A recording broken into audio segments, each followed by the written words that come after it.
Well, welcome everybody to this week's webinar series. It's great to see everybody. I think I'm getting a little bit of a following because I see a lot of the familiar faces, which is great.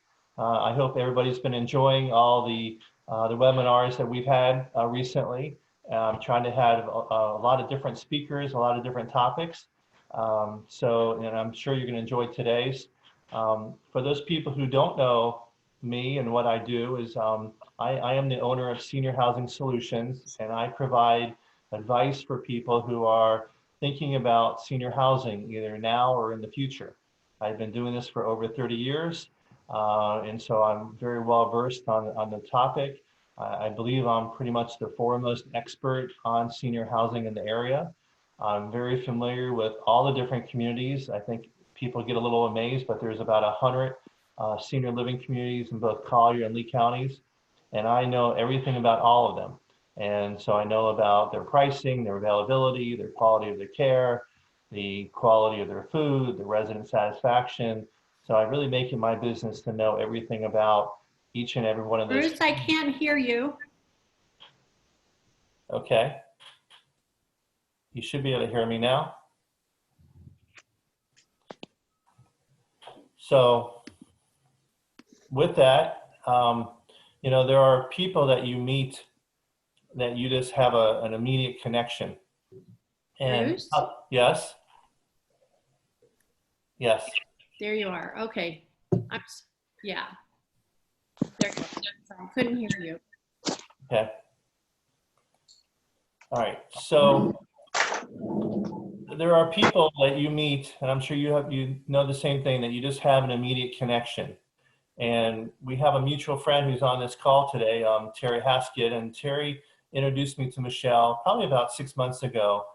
And I just, we just clicked and we got each other, and, and the message that she shares, I think, is going to be extremely valuable to all of us, dealing with change and how do we accept change and how do we prepare for change. And so, it's with great pleasure that I introduce you to Michelle Tafoya. Michelle, it's a great honor to have you part of our webinar, and I can't wait to hear what you're going to share with us today. Thank you, Bruce. Michelle, the show is yours. Okay, well, thank you. Well, first, I want to start by saying I'm so extremely excited to be here. I love connecting with individuals. I love connecting with new individuals and meeting new people. So this for me is fun. This is, when we talk about emotions, for me, this is fun. Normally, I love to be able to see people's faces and engage, but through this talk together, I am going to show you a slideshow because I felt that it was equally important for you to see the visuals as we take this journey together. So, we'll go through this journey together. You'll hear me talk. As I talk, I want you to just relax, enjoy yourself. Think about what we talk about. What we talk about is going to be a tapestry that we're going to weave together in this hour together. And think about how what I say applies to your individual life, how it applies to your family, how it applies to your community, how it applies to where you live, and how, it applies to what we're experiencing in America right now with the changes and transitions that we're going through. So, as we go through this, I just want you to relax and enjoy yourself. After we're finished, we'll do some Q&A, and we'll leave with a connection that will move us all forward together, because this is really a co-creation. I'm learning from you and you'll learn from me. So let's start. All right. So I'm going to allow Bruce to allow me to share my screen with you, and we'll just go through this journey together.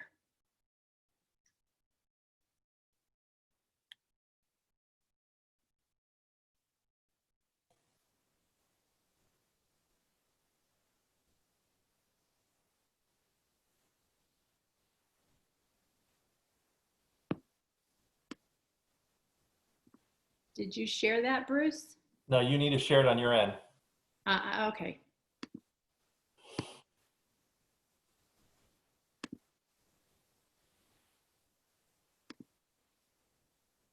There we go. How's that? Perfect. Okay. All right, great. So my name is Michelle Tafoya, and I am a life transition advisor and a change manager. And I'm also the founder of State of Emotions. So today what we're going to talk about is we're going to talk about understanding change in emotions. I know a lot of people, we know the words change in emotions, but what does that really mean? What is the basis of it? If you tell someone, share your emotions, it's like, well, what does that mean? It's easier said than done. Or, okay, we've got to make a change. Well, yeah, that sounds great, but what does that entail and what's involved with that? It's simple in one aspect, but then could be very complicated in another. So we're going to take this journey and we're going to go through that together during this presentation. We'll start with talking about my background and my role as a life transition advisor and a change manager for 30 years. We'll also talk about the stages of change, and which are 4 stages of changes. And then we're also going to talk about the practical tools that are very important when going through any type of change. So the essentials that you'll need for your journey, and then also about emotions that affect so much of the changes that we go through. As we talk about this today, you'll see how much everyone experiences the same emotions, and our common denominator in life is really change in emotions. So we'll take this journey together, and let's start with who I am. I am a life transition advisor, and I'm a change manager. I have been for 30 years. And I'm also founder of State of Emotions. And I just launched State of Emotions in March during COVID, as a need to help support the emotional well-being and success for all Americans. And we'll talk about that a little later. But, as a change manager and a life transition advisor, my clientele for 30 years has primarily been entertainers and professional athletes. I'll share a little story with you on how I started. I started, at 16 years old in the entertainment industry, and my first boss, I would say boss, whom some of you may know, was Wayne Newton when I was 16 years old. And I was an assistant for Wayne Newton, and I worked very closely with him at his home with his team, and that was really my first entertainment job. From there, I continued to progress in the entertainment industry, and I worked for a lot of big names, the top A-list entertainers in the world. And, I had a great opportunity. The opportunity was someone took me under their wing and allowed me to be by their side on the highest level of the entertainment industry. So I gained a lot of experience on the business side, which was I was immersed in meetings with the agencies, the managers, the attorneys, the financial advisors, the publicist, the stylist. I mean, you name it, every aspect of an artist's life I was immersed in. And that was really my learning ground for what had become my life's purpose in being a life transition advisor and a manager. I continue to do that, and I do continue to work with some of these entertainers from a distance, but I've shifted my own role in how I work with these individuals. But, that is where I really learned the basis of what you will see as we go through this is being an expert in change and transition. That's the personal side, the professional side. And on the personal side, I'll share a little story with you that define my life's purpose as a life transition advisor. When my mother was pregnant with me, when she was 6 months pregnant with me, she had her appendix burst. And I was only, about 5.5 months in the womb. And the only way that they were going to be able to heal her was to operate on her, which meant taking me out of the womb, setting me to the side while I was still in the symbiotic sac, do the operation, and then put me back into the womb for another 4 or 5 months. That essentially defined my life's purpose as a change manager, because before I was even officially born, I was in the midst of change and transition. So combining the two, the professional side and also the personal side, I realized that my life purpose was to really help people with change and transition.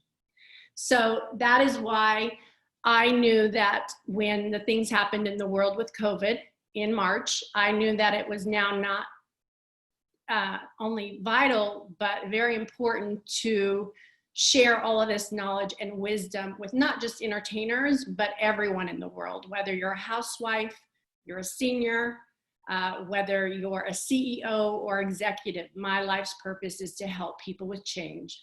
So that's a little bit about me and my background.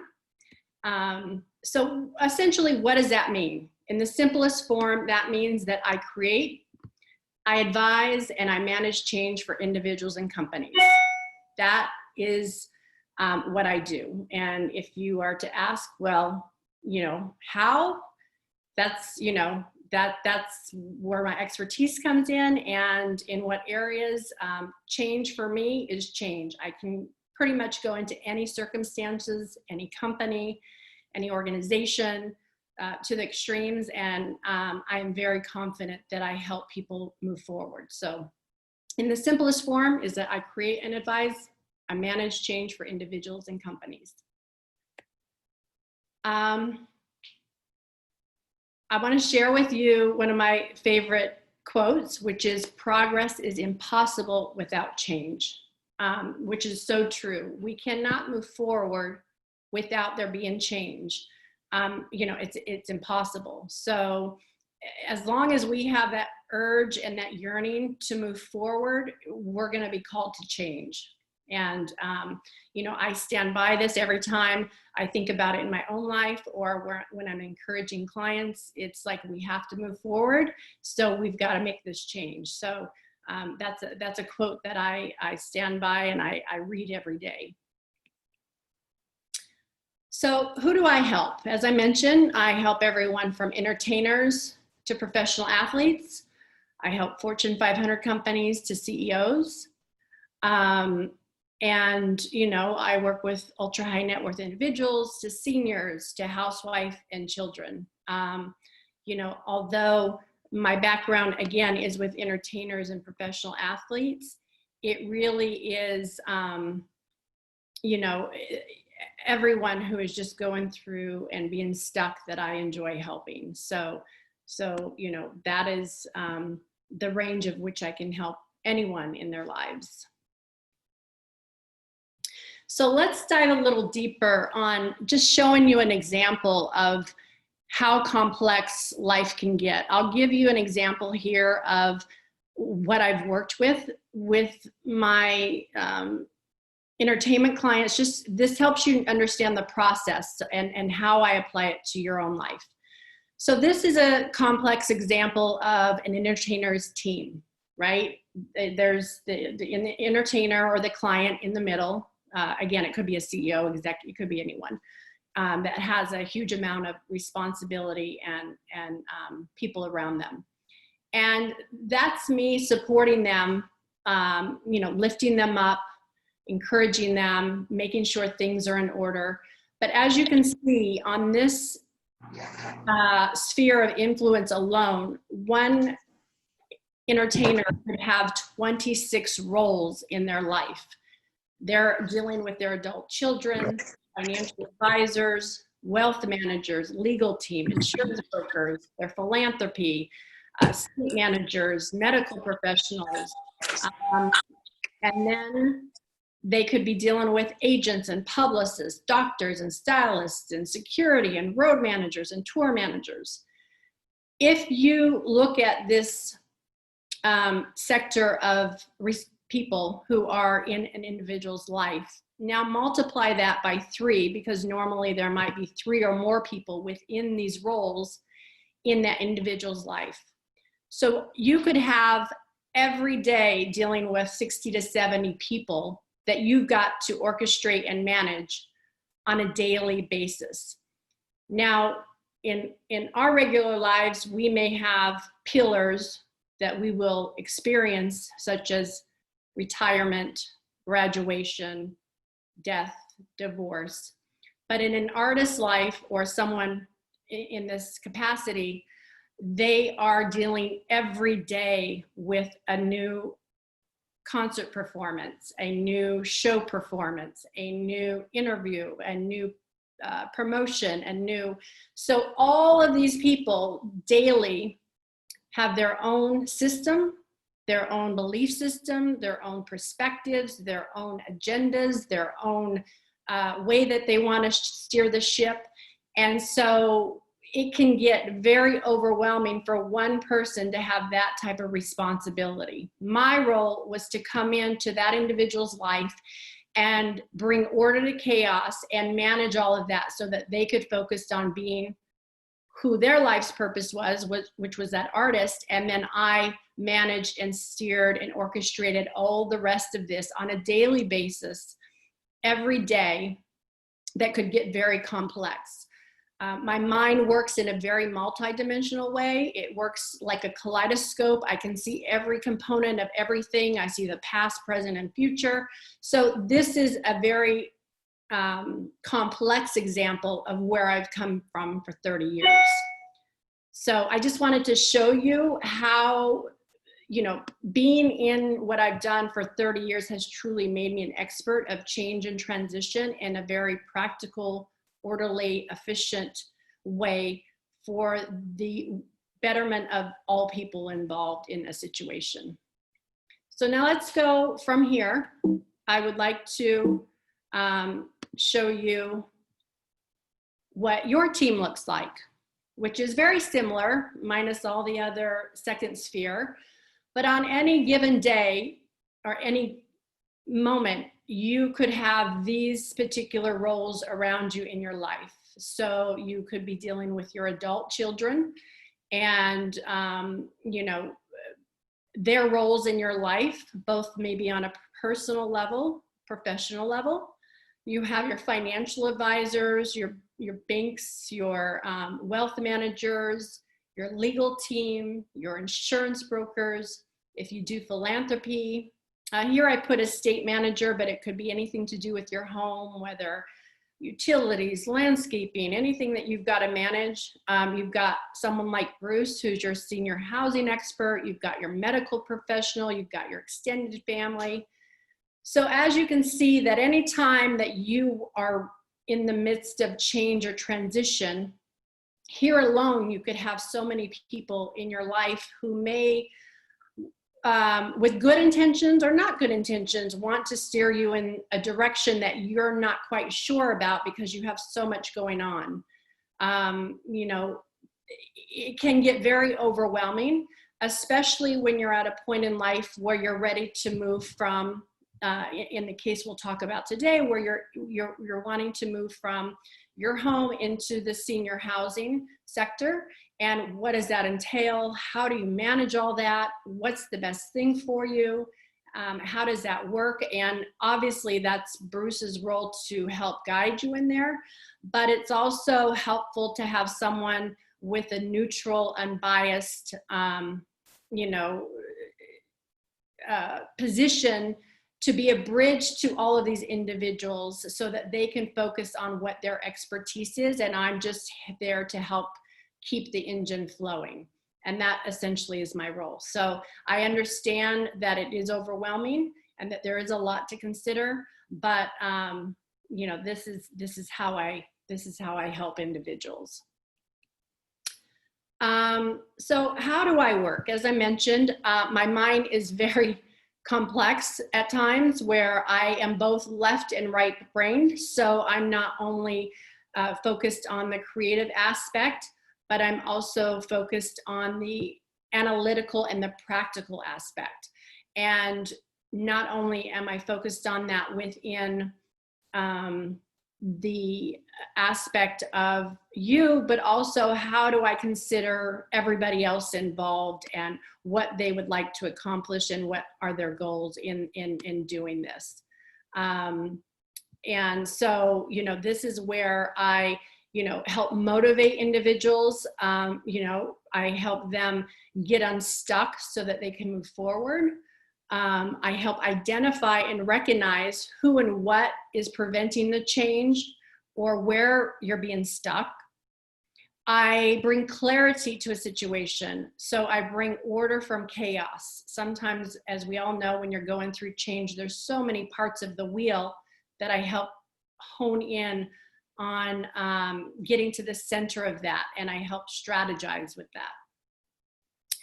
Obviously, from there, we've also got to make sure that we execute properly. You know, what is the time frame? What are those timelines?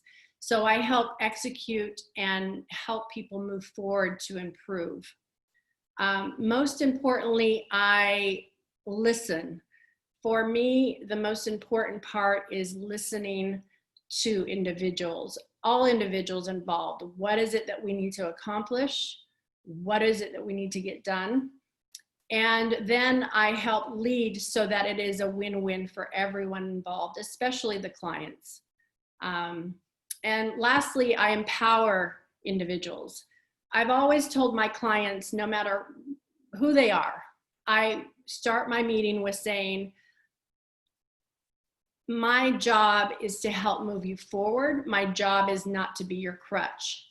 So I am here to help you move along, but don't ever depend on me, because my job, if I do it well, and I always do it well, is to empower you to have that confidence, to believe in yourself, to have the clear strategy, so that if any part of your wheel is removed, for example, say you have an attorney and he decides he wants to retire and close out his firm, that your structure and foundation is so strong that not any one person is going to affect that stability in your life.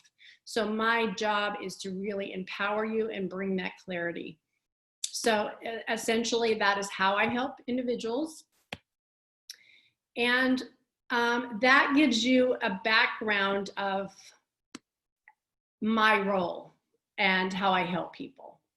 You know, now I'd like to talk to you about the stages, the 4 stages of change. This is where we're going to kind of go in, and this is where I would love for you to just see how this applies to you, your life, your surroundings, your family, and even just how it reflects into what's going on in the world. On the 4 stages here, we have pre-change. Then we have change. Excuse me, I'm sorry if I'm moving this around, but I have my notes here and I am not sure if you see those or not. Can you see those, Bruce? Okay.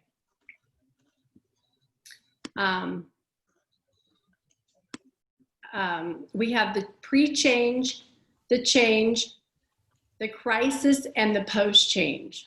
So think about your own life, and everybody, whether yourself or anyone that we encounter, are in one of these 4 stages in life.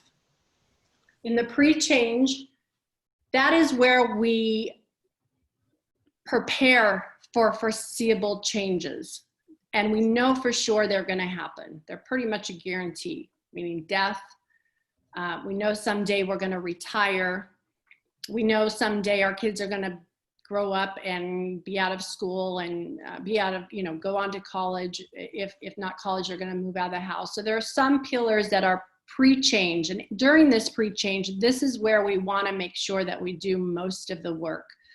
We want to make sure things are in order. So working with someone like Bruce to make sure that we're planning ahead. We want to work with our trust and estate attorneys to make sure our paperwork is in order, or to make sure that things are written clearly. We want to make sure that all of those things are in order so that we can anticipate the changes that are coming. We're preparing for those pillars that we know that possibly are going to happen. Then we have change, where we are in it. We're in the midst of the change. And this is where we will see the results and how well we handled the pre-change. So how did we prepare? Are we going through the changes effectively? Are we calm? Are we without resistance?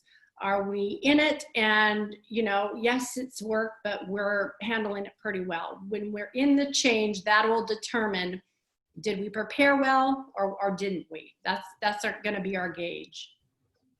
In crisis mode, this is where change is thrust upon us. We didn't have an option. We didn't have a choice. It came unexpectedly, and we're in crisis. It's thrust upon us, kind of like COVID, right? I mean, none of us really saw the impact that COVID was going to make.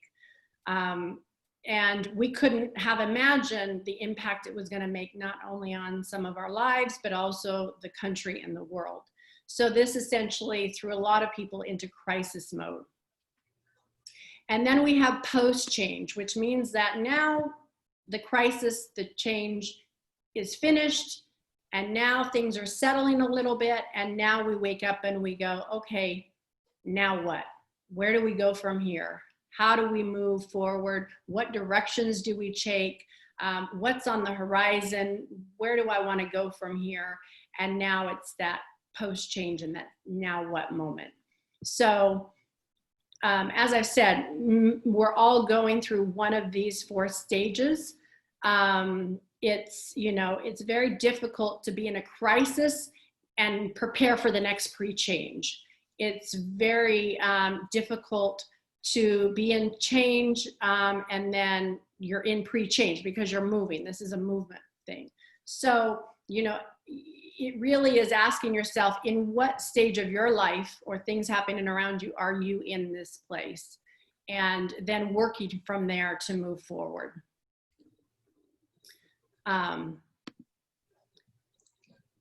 Now, the next thing we're going to talk about is balance. As we know, one of the hardest things that we will all ever have to learn is balance, life, and balancing both the practical, getting things done, and the emotional. This is not something that is easy, and this is something that is a daily effort, a daily exercise, and is never ending. I myself, as a change agent and a change manager who has an expertise, I don't just help clients, but I apply it in my own life. This is something daily that I have to be in the moment and say, okay, wait, I'm feeling off balance. Oop, I'm a little bit more practical and I'm, you know, not as heart-centered, or I'm too emotional and I've got to be more practical. So life is a constant balance. And this is something that is your compass into your progression forward as you go through changes. And so if you take this and apply it to your own life and you think about those times when you're raising your children and, you know, what was the point of where you held on and you let them go? You know, it was in marriages. What was the point that you let someone be them and you know, expressed how you felt? In jobs, what was the point of where you worked hard, but then you used your voice to stand up for yourself?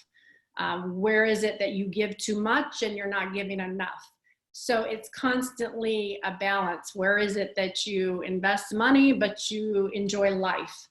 You know, this is where life is a constant balance of the practical and emotional. You know, this is part of the change process and something that you want to always keep in your mind as you're making decisions and wanting to move forward in your life. Next, we're going to talk about what do we need for this journey of life. I call it a suitcase. You know, in life, I recognize life is a journey. And we're here to experience it. We're here to learn from it. We're here to understand it. And most importantly, we're here to help take this knowledge and give it back into the world so that it continues this ecosystem and this cycle. But for your journey, what is the most important thing? As you see from this image, There's an image here of a chair and a suitcase and a speaker, and this is your home. And, you know, although that suitcase is in the corner and it can be used for a little tabletop, is that really the best use of it? Or could it be used for something more constructive and effective? This is usually the case with this suitcase, and we'll go through this. I call it communication, assessment, strategy, and execution. So let's start with communication. Many people say, when you talk about communication, let me express how I feel, or let me talk about this, or let me communicate. You kind of think about talking all the time. For me, communication means listening. I'll give you an example. Although I'm from New York and Los Angeles, I currently transitioned myself to Naples, Florida. And it was a new world for me. I wanted a more quiet type of life where I could still work with clients, but have more balance in my life, where I wasn't on the road all the time and I wasn't always traveling. And so I came to Naples, Florida. I didn't know anything about Naples. I had never been to Naples, and a dear friend of mine, Terry Haskett, who's on the call, encouraged me to come and visit here, and felt that I could really connect here. But my question was, how was I going to apply my gift and what I do into Naples? And how was this transition going to happen?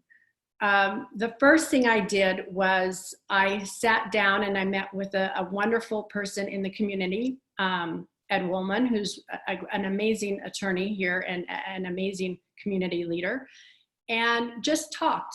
You know, I wanted to hear from him, what is Naples like? What is the community like? What are the people like? What do people like to do? How do people like to live?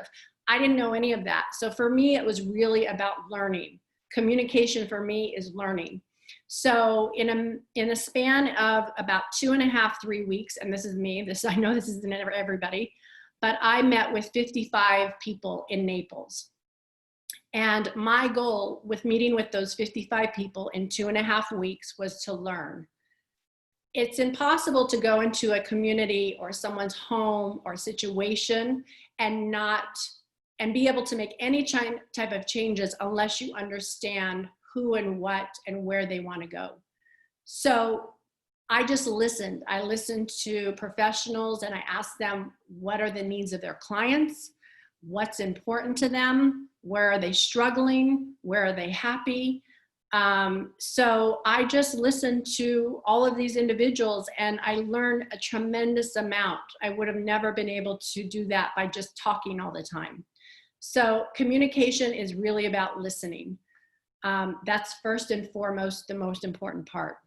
The second part is assessment. So once you've communicated and you've listened and understood where you're going and you know what changes you want to make, next is assessment. And assessment essentially is taking communication and, in a sense, experiencing that communication. So example, again, for me, it was about, okay, I heard everybody tell me about this wonderful community of Naples and the community and the people, but now I had to assess it for myself. I had to not just take someone's word for it, but I had to take all that information and assess it into my own, you know, change and transition. And what did that mean for me? That meant I had to get out in the community. I had to go and, you know, go to these parks and meet the people and really experience it. I took up pickleball. I had never even heard of pickleball. I didn't do it because I just wanted to play pickleball, but that was a big sport. And I thought, well, what is it with this sport of pickleball? I got to understand, why is it that people love this game and what does it mean? And so for me, the assessment was the communication taken to another level.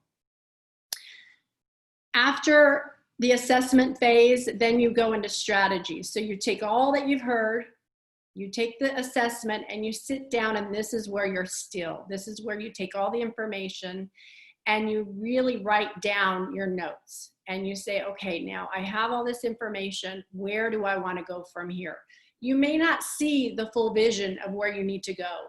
Most of the times you won't, but you can get a sense of what you're dealing with in the landscape once you sit down from the communication and assessment and start to write out a strategy. This is just a rough blueprint of what you want to see moving forward.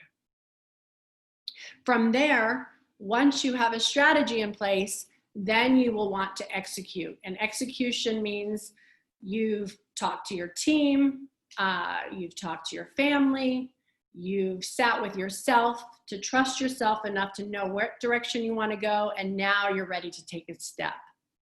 So on your journey, you always want to have your suitcase ready with you, which is communication, assessment, strategy, and execution. If you follow these steps in every circumstance or change, you'll be able to have more clarity, less resistance, more calm during the process of this change. So that is essentially the practical components of change, right? Because we're talking about the balance now. We're talking about the balance between the practical and the emotional. This is the practical part, and now we're going to go into the emotional part. So here we are into the emotional part of everything. I call this my two doors. In life, we always are only going in two directions. We're either going in love or fear. It's very simple. Although we complicate things in life, it is very simple. And this is how I gauge everything I do. Doesn't matter if I'm dealing with my grandchildren, my children, or my clients, or people in the community.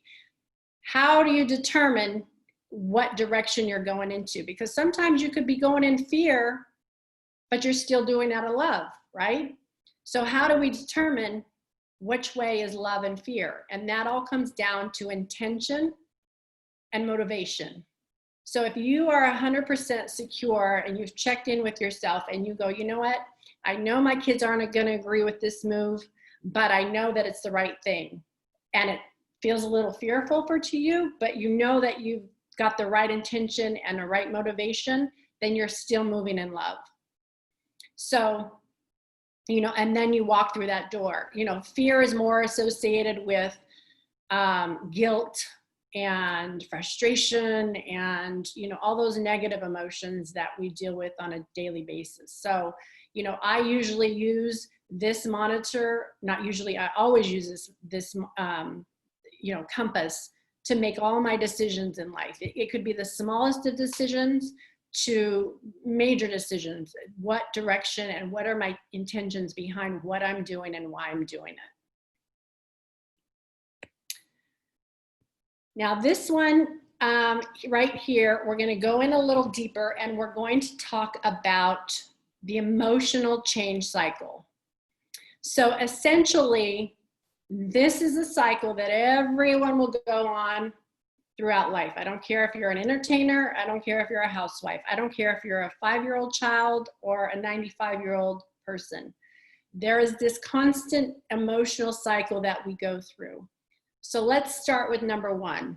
Number one is that pre-contemplation phase where we are in resistance and denial to any change because we don't see a need for one. Right? This is where we're absolutely not going to change. There's no one that can convince us, and there's nothing we're going to do. We're firm, we're steadfast, and you can't tell me any different. This is a part where life has to push you into change. Some, tower moment has to happen in your life where you go, okay, now I need to change. So this is that pre-contemplation place. And it really has, you might get people that come into your life and give you little nuggets of something, but you don't really want to move at all. Number two is if you can get out of that pre-contemplation place, whether you're pushed or you gather little nuggets, then you'll move into the willing to admit that you need to change and that change is inevitable, and you're somewhat open to receiving the help, right? So these two phases, most people will stay in these two phases for a very long time. Sometimes it's months, sometimes it's years, sometimes it's their entire lives, because they vacillate back and forth between, I'm not going to change, I know I need to change, but I don't know what the next step is. I'm not going to change, but I know I need to change. And this part comes from within the self, right? It's like you don't trust yourself, you don't trust that you can't see the next step. This is a lot of fear-based in 1 and 2. So it's constantly in these two places. My expertise and my job is to get you out of these 1 or 2 places. This is what I am best at, and this is where I thrive. I have worked with the most difficult people in the world and been able to help people through this 1 and 2 step. So this is where I fly and soar. So let's go back to number 2. Once you are willing to change, then you are more open to start to develop both your short-term and your long-term plans. Meaning now you're going back to the practical side of things, and now you're willing to apply those the communication, assessment, strategy, and execution practical steps, because now you're more open and you're in the beginning stages. You're sitting down, we're talking about it, you're reading information, things like that. And so that's where you're at in the preparation stage, the pre-change stage. Once you're in the preparation stage and you're set to make it, then you're ready to implement the plan and approaches that are ahead of you. So now this is where you'll see the emotional part will now start interweaving with the practical part. Now, it doesn't mean that you won't still experience emotional triggers within this plan, because you could get to the step 3 and then all of a sudden you jump back to step 1, right? Which is what I've had that happen many times with clients, where we're in the pre-preparation stage, and I'm sure Bruce has seen this with clients, and then all of a sudden you go back into denial because you're thinking, nah, I really don't need to do this. This is too much work. I really don't need to do this, and this isn't necessary. So, again, you keep vacillating between 3 and 1, 3 and 2, 3 and 1, 3, and then you might move forward to step 4, which is you're ready to implement those plans and approach the changes ahead of you. Once you get to 4, then we've kind of got you on a place of going, okay, I'm in it, I've decided, and I'm moving forward. So, and then once you get into 4, then you go into 5, where you have developed the plan for the long-term success, and we're kind of in maintenance. And now you're transitioning for the changes that you've been working on. So this is the emotional cycle that you will go through, and this is how you interweave both the practical and the emotional component of everything.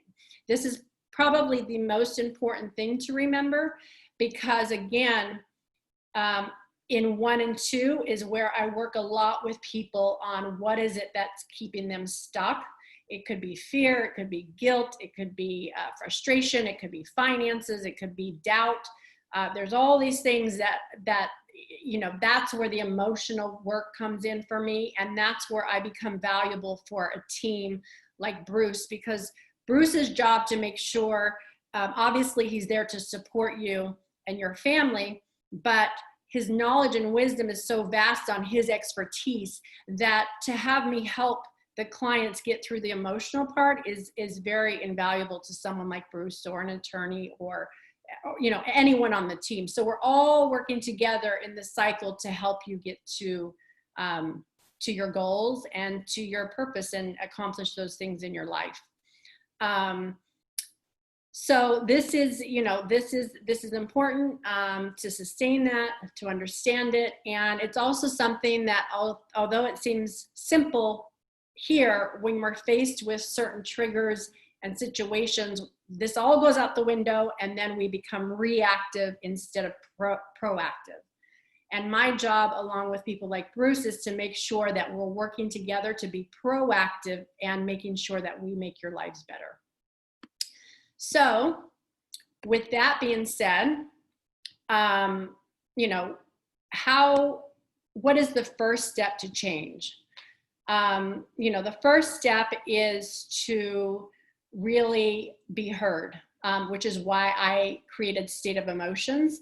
It is really a place where your voices are to be heard and your hearts to be felt. That is my mission, and that is my goal in life. You know, and I'm here to help any way I can with everyone.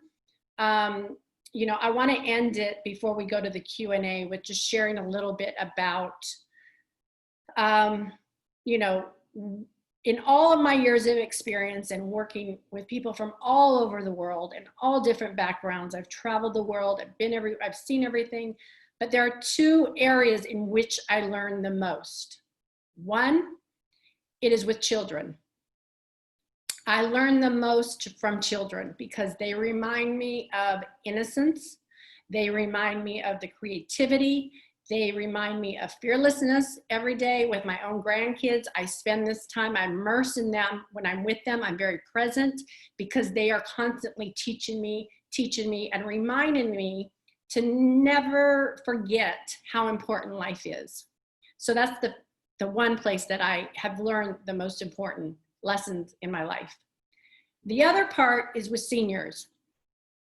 Seniors, and I've learned this even more so being in Naples because of the demographics, but seniors are our roadmaps. You know, if you're in a place in life and you're having that doubt of, oh gosh, I'm moving from here into quote unquote senior housing. My life is over. I have no purpose. I don't even, this is depressing or whatever it might be. I want to encourage you from someone who is in the middle of that teeter-totter, because I'm 50 years old. So I'm looking at the past, which is my children, my grandchildren, and the younger generation. But now I'm able to watch and learn from the older generation. What is it that you would tell me and teach me? What is it that you learned in your life? What is it that I should look forward to? And so there is so much to learn from our seniors that I know that our culture and our generation have forgotten that, which is why it was very important for me to create something like State of Emotions, because your voices are important.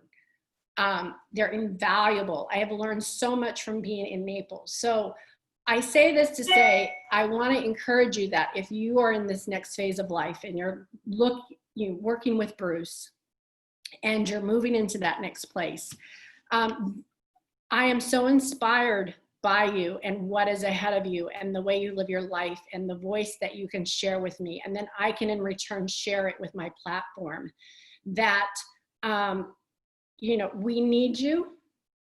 We need your voice. We need your stories. We need your example, because it is very invaluable, as you could see in the world, to continue that you teach us we're on this journey of where we are going. So, you know, I want to end there. I would like to, tomorrow I will send you an email with a link, and I would love to hear your voice. I would love to hear back from you. I have a 2-question survey that just asks how you're feeling and, you know, what you're experiencing. It's simple, but then at the end of that, I created a specific ebook just for this audience that will continue to support what we've talked about today. So for me, that's it, and that's it for me. Thank you, Michelle. And you want to stop your screen share. Okay, stop the screen share. Can you talk a little bit more about State of Emotions and exactly what that is? Do people call or do they email? You know, what exactly is that? Well, State of Emotions is it's a platform that supports emotional well-being and success through resources, information, positive products. Right now we're in the phase of listening. So we're, talking to people. We want to hear how people are feeling, what's important to them, what in the world is affecting their emotions, how they're feeling. You're angry because of this, or you're sad. And then us supporting people's emotions and with resources and information that can continue to uplift and encourage them. And that I can provide in the email that we sent with the web link and the information for that. Michelle, this has been great. It sounds like you're with me every hour of my day, because this is what I deal with every day, with people struggling with denial and, trying to help them prepare. And so I appreciate your insight, and hopefully this is, everybody's enjoyed this. So I'm going to unmute everybody. And so if you have a question for Michelle, please, feel free to speak up. So hold on here.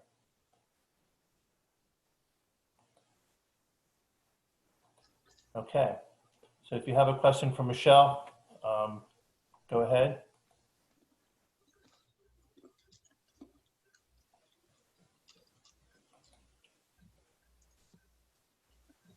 Anyone?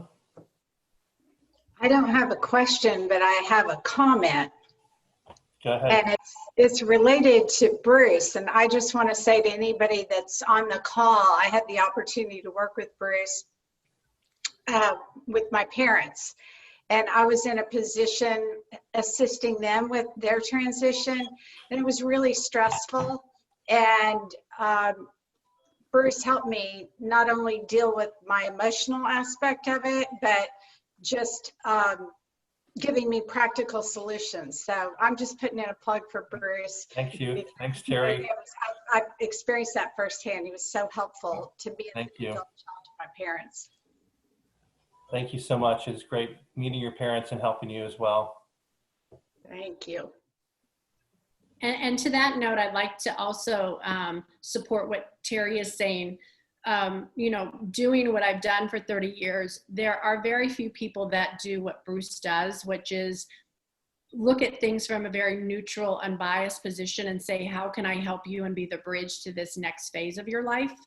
And so when you find someone like Bruce that not only is, providing that role, but has the good intention and the good motivation to help someone along, it's invaluable. And you don't meet very many people like Bruce. So I don't share my alignment with people lightly. And so, when Bruce asked me, it was without a doubt, how can we, create this bridge together to help the community and help people. So thank you, Bruce. Thank you. Thank you. My ego is going really big right now. So, but I try to be a resource for everybody. I'm a trusted resource. I'm there for people. I work long hours to help people, and especially with what's going on in the world right now, I think having a plan is probably the most important thing that people can do, and help people prepare for change, I think, is something that both Michelle and I try to do together. So thank you all for being part of this webinar. Next week I have a good friend who's going to be talking about home care, and because everybody's always curious about home care and the value of home care. So Adam Corcoran from Golden Care is going to be talking about the value of home care and how that works, and what happens if somebody moves into a senior living community, and how that works with home care. So that's next week. And then the following week I have John Hodlund, who is a hearing doctor, and so that should be very interesting as well. I've seen a lot of his commercials. John and I go way back, so stay tuned. I have a full agenda and working on July's webinars as well. So it's great having everybody, great seeing everybody, and stay well. Thank you, Michelle, so much for being part of this. So valuable. Thank you. Thank you. Thank you, everyone. Thank you.